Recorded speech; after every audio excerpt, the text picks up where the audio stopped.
पश्चिम बंगाल में जो वायलेंस हो रही है पूरे देश का ध्यान गया है। आपको तो आइडेंटिफाइड है, लोकल पुलिस को पता है कौन एंटी सोशल है, कौन गुंडा है। तो अगर ये 600 किलोमीटर का जो पूरा एरिया है, अगर ये अनफेंस्ड है, तो ऐसे में इन्फिल्ट्रेशन को रोकना कितना बड़ा चैलेंज हो जाता है। बीएसएफ ने टेक्नोलॉजी का जितना महत्तम उपयोग हो सकता है इन पोरस एरियाज को कवर करने के लिए किया हुआ है। लोकल पॉपुलेशन ही जो है अटैक कर देती है, ऐसी कई सारी घटनाएं हुई हैं। As a matter of strategy भी ये जो घुसपैठिए हैं इस चीज़ को उपयोग करते हैं। अगर कोई घुसपैठिया आ जाए तो उसको आसानी से छुपा भी ले लें। बहुत ज़्यादा सतर्क रहना पड़ेगा इस चीज़ को हैंडल करने के लिए। गुंडा तत्व है, एंटी सोशल्स है, इनको भी पॉलिटिकल कलर मिला हुआ है। तो इस तरह की हॉस्टिलिटी जो है आप लगातार बढ़ते हुए देख रहे हैं। तो भविष्य में मेरे ख्याल से वो कुछ वायलेंस का भी रूप बॉर्डर पे ले सकती है। पश्चिम बंगाल में पिछले कुछ दिनों में जिस तरीके से हिंसा हुई है और कई जगहों से हिंदुओं को पलायन होने के लिए मजबूर होना पड़ा है, उसके बाद से फिर से प्रश्न उठ रहा है कि जो घुसपैठ होती है खासतौर पे बांग्लादेश से, उसको क्यों इफेक्टिवली नहीं रोका जा पा रहा है। घुसपैठिए पश्चिम बंगाल सहित देश के तमाम हिस्सों में आकर बस रहे हैं और फिर वायलेंस, टेररिज्म, इन तमाम क्राइम में इन्वॉल्व भी हो रहे हैं। ये समस्या काफ़ी पुरानी है, बार बार इसकी चर्चा होती है। घुसपैठियों को वापस भेजना आसान नहीं रहा है। बड़े पैमाने पर देश के तमाम हिस्सों में, चाहे सीमावर्ती इलाके हों या फिर सुदूर मुंबई, बेंगलुरु, इन तमाम जगहों पर उनकी आबादी बढ़ती गई है। ये समस्या इतनी जटिल क्यों है और क्यों इस पर काबू नहीं पाया जा रहा पूरी तरीके से इफेक्टिव ढंग से। हमारे साथ हैं श्री राकेश अस्थाना जी, जो कि बीएसएफ के फॉर्मर डीजी हैं और खुद इस समस्या को काफ़ी करीब से जानते हैं। मैं आपसे ये समझना चाहता हूँ कि चूँकि पश्चिम बंगाल में जो वायलेंस हो रही है पूरे देश का ध्यान गया है और इसी के साथ घुसपैठ की समस्या पर भी ध्यान गया है। क्या वजह है कि जो भारत बांग्लादेश बॉर्डर है उस पर बीएसएफ डिप्लॉयड है पूरी तरीके से, फिर भी घुसपैठ का सिलसिला रुक नहीं रहा है। सालों दर साल यह घुसपैठ होती ही जा रही है, चाहे नंबर्स छोटे हों बड़े हों। वजह क्या है?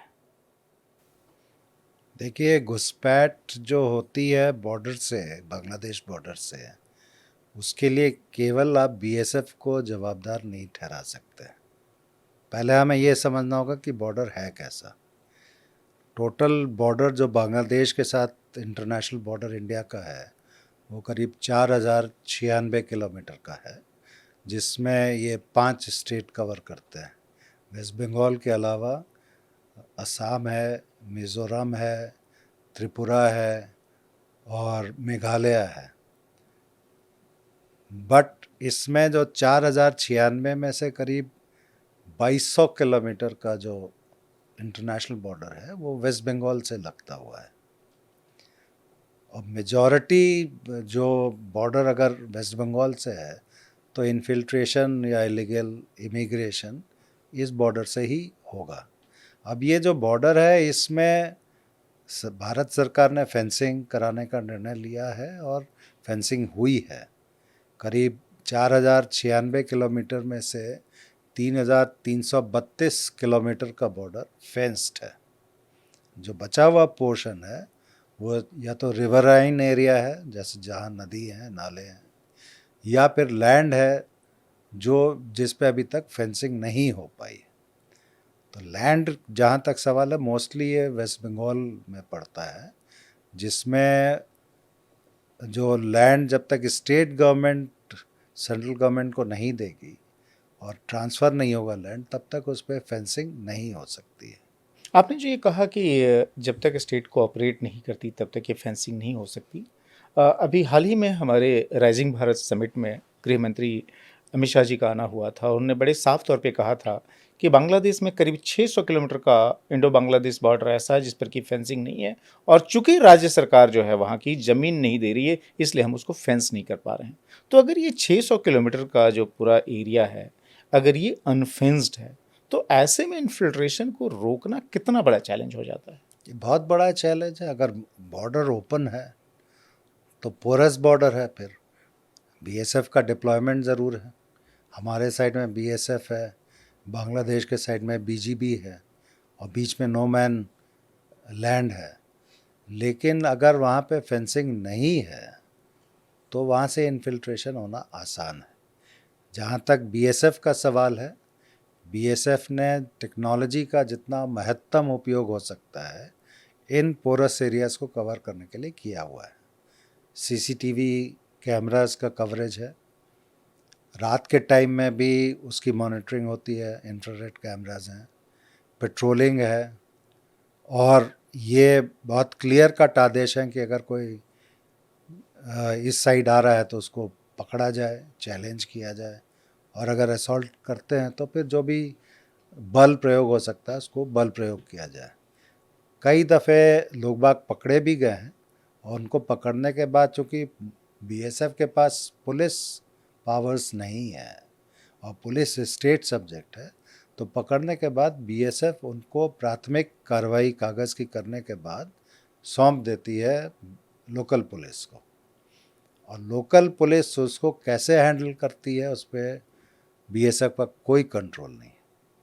तो ऐसे में जो आप बता रहे हैं कि लोकल पुलिस कैसे हैंडल करती है, इस पर बीएसएफ का कोई कंट्रोल नहीं है। बार बार ये कहा जा रहा है कि चूंकि वेस्ट बंगाल में एक ऐसी सरकार है जो कि नॉन बीजेपी गवर्नमेंट है, नॉन एनडीए गवर्नमेंट है, और वो गवर्नमेंट पर आरोप भी लगता है कि वो काफ़ी सिंपैथेटिक भी है, ख़ासतौर पे जो घुसपैठी हैं उनको लेकर।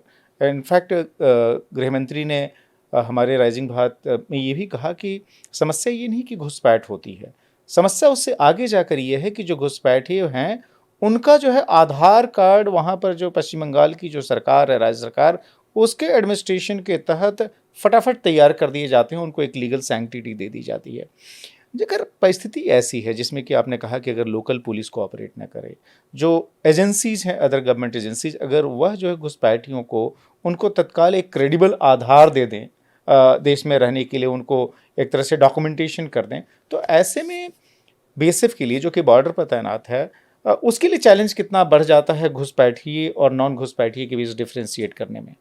ये बहुत बड़ा चैलेंज है। किसी अगर कोई व्यक्ति प्रॉपर आइडेंटिफिकेशन के साथ चेक होता है तो आइडेंटिफिकेशन जैसे आधार कार्ड आपने कहा, अगर वो है तो उसको ऑब्जेक्ट करना बड़ा मुश्किल है। क्रॉस वेरिफिकेशन हो सकता है बट उसके लिए टाइम चाहिए। बट यहाँ सवाल ये है कि जो व्यक्ति बांग्लादेश की सीमा पार करके भारत में घुस रहा है उस समय तो उसके पास आधार कार्ड नहीं होगा, तो उस समय अगर वो पकड़ा जाता है तो बीएसएफ पुलिस को हैंड ओवर करती है और पुलिस उसको जो भी जुडिशियल कार्रवाई होनी चाहिए वो या तो करती है या नहीं करती है। और दूसरा जो आपने अभी बताया कि एक बहुत बड़ा रैकेट है, जो लोग फर्जी डॉक्यूमेंट तैयार करके आधार कार्ड बनाते हैं, राशन कार्ड बनाते हैं ताकि उनको एक आइडेंटिफिकेशन मिले और उनको कोई चेक नहीं कर पाए। तो ये इशू जो है ये कॉम्प्लेक्स ज़रूर है, लेकिन ऐसा नहीं है कि इसको हैंडल नहीं किया जा सकता है। आपने बताया कि पोरस बॉर्डर है, दूसरी तरफ ये भी है कि 600 किलोमीटर का लैंड बॉर्डर जो है वो फेंस्ड भी नहीं है। तीसरा बड़ा जो चैलेंज वो कितना बड़ा होता है जब खासतौर पे बॉर्डर के दोनों तरफ अगर एक ही कम्युनिटी के लोग रहते हैं और उनके बीच आपस में संबंध अच्छे हों, अगर कोई घुसपैठिया आ जाए तो उसको आसानी से छुपा भी ले लें, उनको शरण भी दे दें, उसमें क्या जो है वो जो एक हॉस्टिलिटी जो होती है खासतौर पे जिसको कि बीएसएफ फेस करती है, कई बार लोकल पॉपुलेशन ही जो है अटैक कर देती है, ऐसी कई सारी घटनाएं हुई हैं। यह क्या उस पूरे कॉम्प्लेक्स सिचुएशन की कॉम्प्लेक्सिटी को और बढ़ा देती है? बिल्कुल बढ़ाते हैं। As a matter of strategy भी ये जो घुसपैठिए हैं इस चीज़ को उपयोग करते हैं, एक आड़ मिलती है उनको।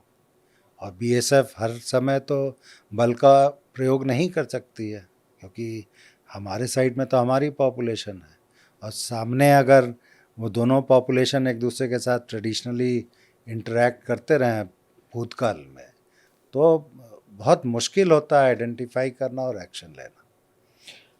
आप जो डीजी लेवल टॉक्स जो होती थी दोनों ही देशों के बीच आपके टाइम में भी हुआ, खासतौर पे बॉर्डर पर जो बांग्लादेश साइड पर बीजीबी तैनात है, क्या वजह है कि जिस तरीके से आप लोग इतनी मजबूती से गार्ड करते हैं, बीजीपी जो है, जो बांग्लादेश की बॉर्डर सिक्योरिटी एजेंसी है, उसका कोई इंटरेस्ट क्यों नहीं है उधर से जो इन्फिल्ट्रेशन इंडिया में है उसको रोकने में? क्या उसको इनकरेज करते हैं? मेरा तो ये मानना है कि ये जो criminal activities cross the border चलती हैं, उसकी वजह से बांग्लादेश की जो बॉर्डर गार्डिंग फोर्स है वो थोड़ा सा लिबरल है। और दूसरा जो पॉलिटिकल विल है वहाँ पे, जो मैंने महसूस किया ड्यूरिंग इंटरेक्शन, वो ऐसी नहीं है कि आप इस चीज़ को रोकें। एक जो बात और उभर कर आ रही है काफ़ी, खासतौर पे जो जिस तरीके से वहाँ तख्ता पलट हुआ, उसके बाद से जो इन्फॉर्मेशन जो छन के आ रही है कि जो ये बीजीबी है, उसके भी जो है हर लीडरशिप का एटीट्यूड काफ़ी चेंज हो चुका है। वह खुद बहुत रेडिकलाइज्ड हो चुके हैं। उसमें जो लोग आते हैं वो आर्मी से आते हैं, और जो वहाँ पर लोअर रैंक्स हैं और ये जो सीनियर ऑफिसर्स हैं, इनके बीच भी ये गैप है और वो इस हॉस्टिलिटी को और बढ़ा रहे हैं। उसकी वजह से भी क्या चैलेंजेस जब ज़्यादा बढ़ गई हैं? बिल्कुल चैलेंजेस हैं। और ये जो फैनेटिसिज्म है या फंडामेंटलिज्म है, जिसकी वजह से जो प्रॉब्लम सॉल्व करना आसान होता है बट वो कॉम्प्लिकेट हो जाता है, वो तो है। और मेरे ख्याल से बीएसएफ को भविष्य में या अभी भी बीएसएफ तैयार है उस चीज़ के लिए, बट बहुत ज़्यादा सतर्क रहना पड़ेगा इस चीज़ को हैंडल करने के लिए। मेरा तो ये मानना है कि अगर इस तरह की चीज़ें चलती रहें तो भविष्य में मेरे ख्याल से वो कुछ वायलेंस का भी रूप बॉर्डर पे ले सकती है।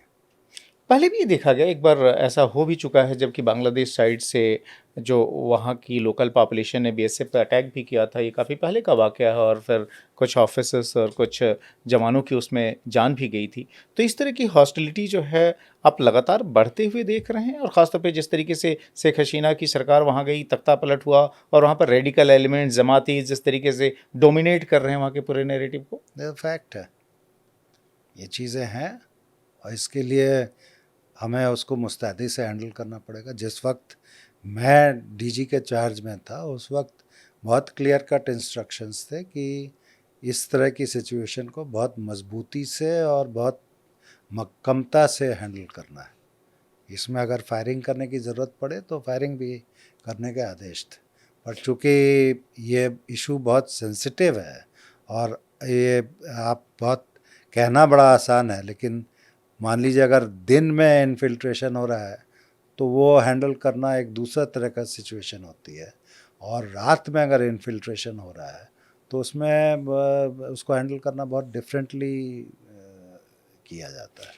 बीएसएफ को आपने खुद एज डीजी लीड किया हुआ है। जब इस तरह के आरोप लगते हैं कि इस तरह की घुसपैठ, जो बांग्लादेश से घुसपैठ भारत में होती है, उसको एक तरह से बीएसएफ के अधिकारी भी आंख मूंद कर, या जवान जो है उसको संरक्षण देते हैं, और उनके एक तरह से उनके कनाइवेंस के साथ ये चीज़ होती है। यहाँ तक कि इंडिया में जो पॉलिटिकल पार्टीज़ हैं, जो अपोजिशन है, ख़ासतौर पर अगर वेस्ट बंगाल गवर्नमेंट की बात करें, वो इस तरह के आरोप खट से लगाए थे कि भाई बॉर्डर पर तो जो है सेंट्रल की एजेंसी बीएसएफ तैनात है, फिर घुसपैठ अगर होती है तो उसके लिए तो वो जिम्मेदार हैं। इस तरह के जब आरोप लगते हैं कि बीएसएफ की कनाइवेंस से घुसपैठ होती है, उस पर आपका क्या कहना है? कैसा लगता है जो है? कनाइवेंस का तो सवाल ही नहीं है। बीएसएफ एक प्रोफेशनल फोर्स है, उसका ट्रेनिंग बिल्कुल दूसरी तरह से है और उनको लोकल कनाइवेंस करके कुछ मिलने वाला है नहीं। और मैं इस बात को बिल्कुल नहीं मानता हूँ कि इन्फिल्ट्रेशन में बीएसएफ का connivance. BSF on the contrary इस प्रॉब्लम को बहुत प्रोफेशनल वे में हैंडल करती है। ये तो हो गया, आपने कहा कि बीएसएफ रोकने की कोशिश करती है, और चूंकि बॉर्डर की जो ज्योग्राफी है बड़े एक डिफ़िकल्ट नेचर की है, इसलिए, और ख़ासतौर पे जहाँ पे अनफेंस्ड है वहाँ पर बहुत मुश्किल है। लेकिन एक और चीज़ जो कि सिर्फ इन्फिल्ट्रेशन ही नहीं बल्कि स्मगलिंग, चाहे कैटल की स्मगलिंग हो, चाहे ड्रग्स की स्मगलिंग हो, सामान्य जो डेली ज़रूरत के जो सामान हैं उनकी स्मगलिंग हो, स्मगलिंग क्यों नहीं रोक पाते? स्मगलिंग का भी वही कारण है, काफ़ी रुकता है। जो चीज़ रोकी जाती हैं वो तो जाहिर नहीं होती हैं, लेकिन काफ़ी चीज़ें होती हैं, जैसे ड्रग्स हैं, फेक इंडियन करेंसी नोट्स हैं, या कैटल की स्मगलिंग है। इसमें most of the time cattle की स्मगलिंग के लिए वो जो रिवराइन बॉर्डर्स हैं उसका उपयोग ज़्यादा होता है, फेंस्ड बॉर्डर का उपयोग नहीं हो सकता है, और जो पोरस बॉर्डर है लैंड बॉर्डर उसका उपयोग होता है। तो अगर आप आंकड़े देखेंगे और जो सीजर्स देखेंगे तो बांग्लादेश बॉर्डर पे भूतकाल में और हाल में भी बीएसएफ ने बहुत अच्छी रिकवरी या सीजर किया हुआ है।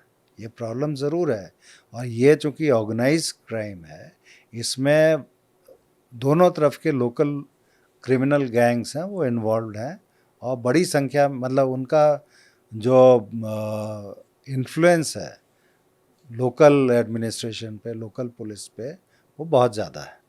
और जब आप डीजी थे बीएसएफ के, क्या आपने उस वक्त भी पाया कि जो लोकल एडमिनिस्ट्रेशन या लोकल पुलिस ऑफिशियल्स खासतौर पे वेस्ट बंगाल के हैं, उनकी कनाइवेंस से जो है इस तरह के जो गैंग लॉर्ड्स हैं या फिर जो स्मगलिंग के इस रैकेट में जो लोग शामिल हैं, जिनकी वजह से इस समस्या को काबू करने में दिक्कत हो रही है? बिल्कुल, ऑर्गेनाइज गैंग तभी एग्जिस्ट करेगा जब उसका कनाइवेंस लोकल लेवल पे हो, और इसमें कोई दो मत नहीं है कि बगैर कनाइवेंस के ये एक्टिविटीज़ संभव ही नहीं है। कनाइवेंस बीएसएफ के साथ है या लोकल पुलिस के साथ है, इसमें मतभेद हो सकता है, बट चूंकि मैं बीएसएफ का डीजी रहा हुआ हूँ और मैंने बहुत डिटेल में और बहुत बारीकाई से इस चीज़ को देखा है, तो मैं तो हमेशा इस बात को कहूँगा कि बीएसएफ का कनाइवेंस ऑर्गेनाइज्ड मैनर में या बहुत ही डीप कनाइवेंस इसमें है ही नहीं, कनाइवेंस ही नहीं है, to be very frank. Individual cases में आप, हमने पकड़े हैं, अपने जवानों को पकड़ा है, ऑफिसर्स को पकड़ा है, जिनके खिलाफ एक्शन लेके उनको बर्खास्त भी किया है, बट वो ये कोई ऑर्गेनाइज्ड वे में कोई कनाइव करता है, ऐसी बात नहीं है। लेकिन आप जो सो लोकल पुलिस ऑफिसर्स जो हैं और या लोकल एडमिनिस्ट्रेशन है, उनकी ऑर्गेनाइज कनाइवेंस आपने देखी अपने टेन्योर में जो कि सामने आई? वो तो बिल्कुल, सीबीआई का एक इन्वेस्टिगेशन हुआ, उसमें we have come to know about it. क्या था वो इन्वेस्टिगेशन?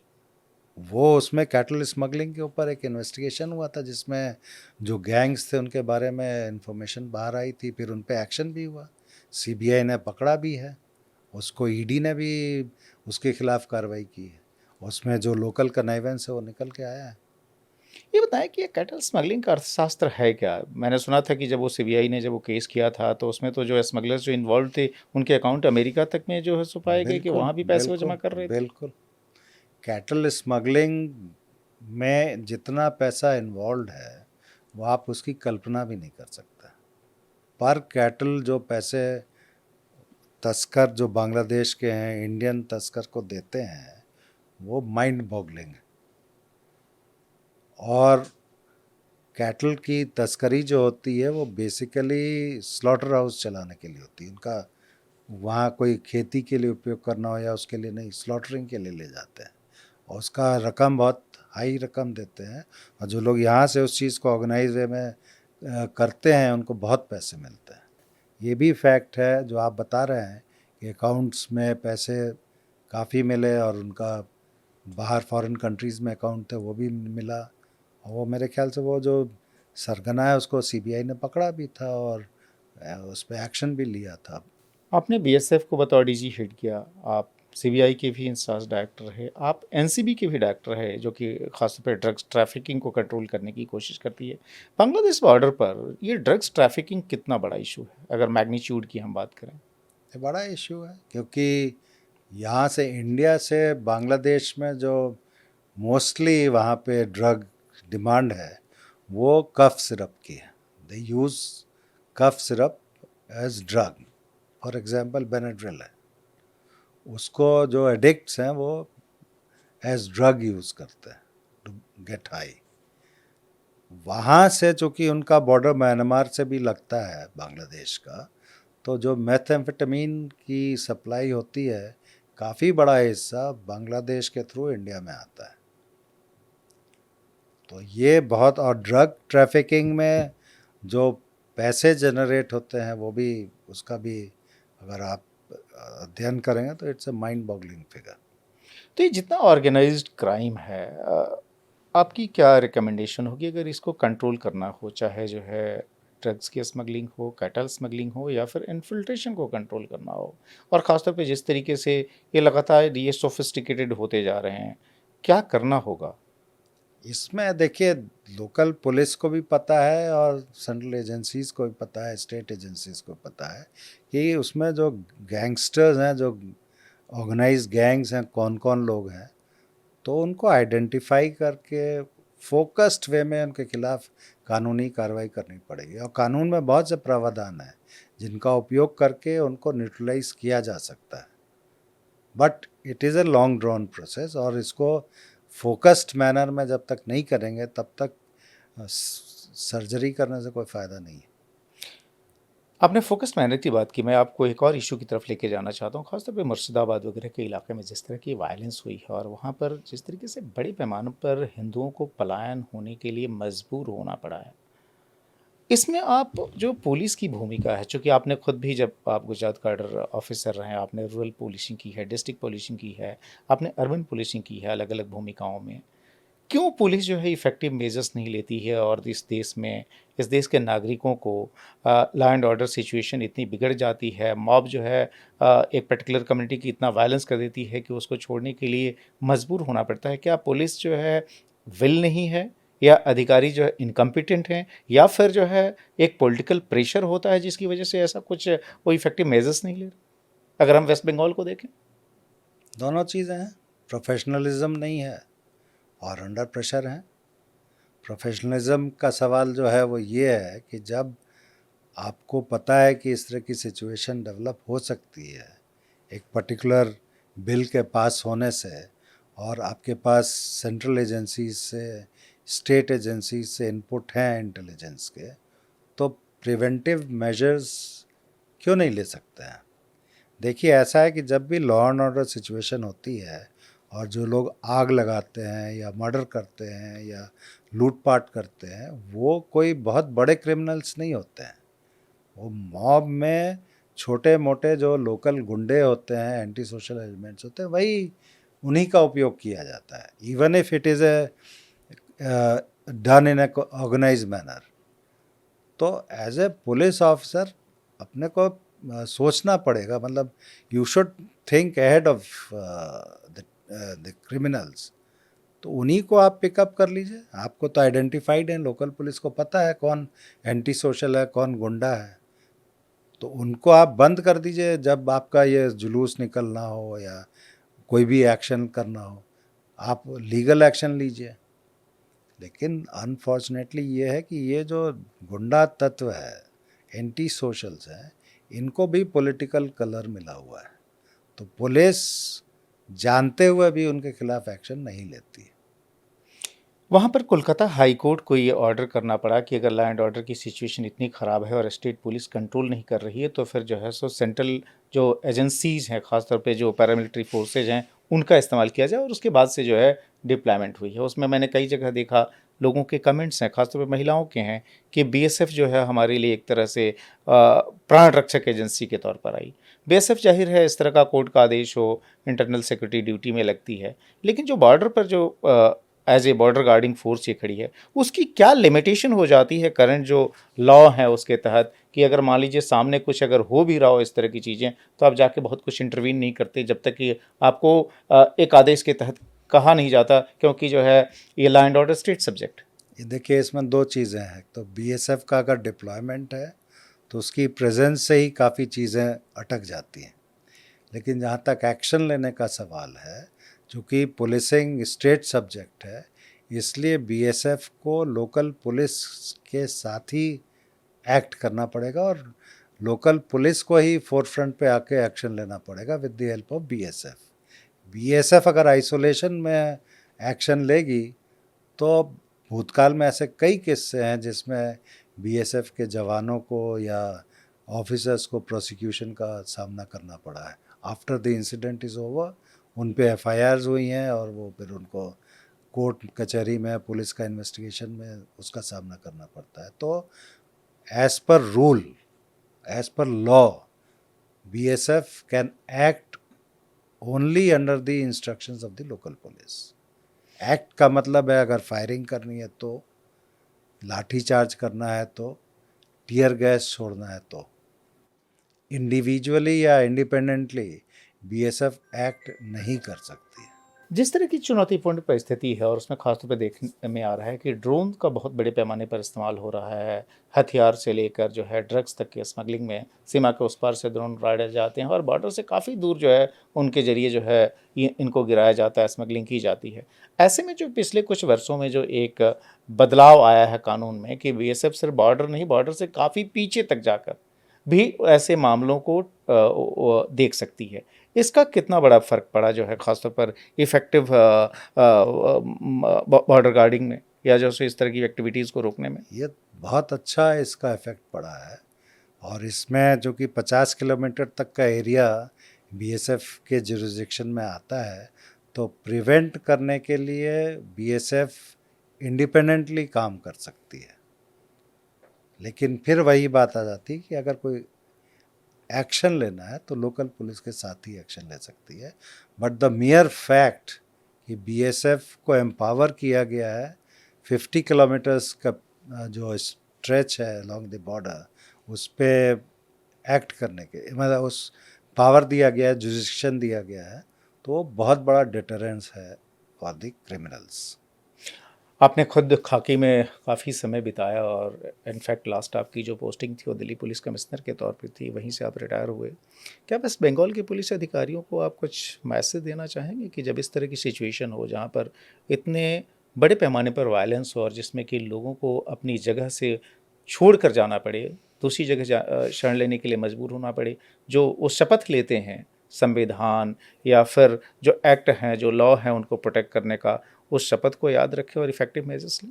बिल्कुल प्रोफेशनली काम करें, बगैर किसी डर के, बगैर किसी लिहाज के प्रोफेशनली काम करें। कहीं ये सिचुएशन हो ही नहीं सकती है इस तरह की डेवलप।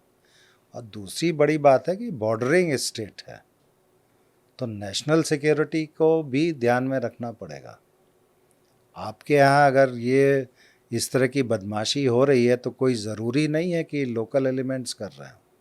इसके पीछे सरगना बॉर्डर के उस पार भी हो सकता है। डीस्टेबलाइज करने की कोशिश बाहर की एजेंसीज भी कर सकती हैं।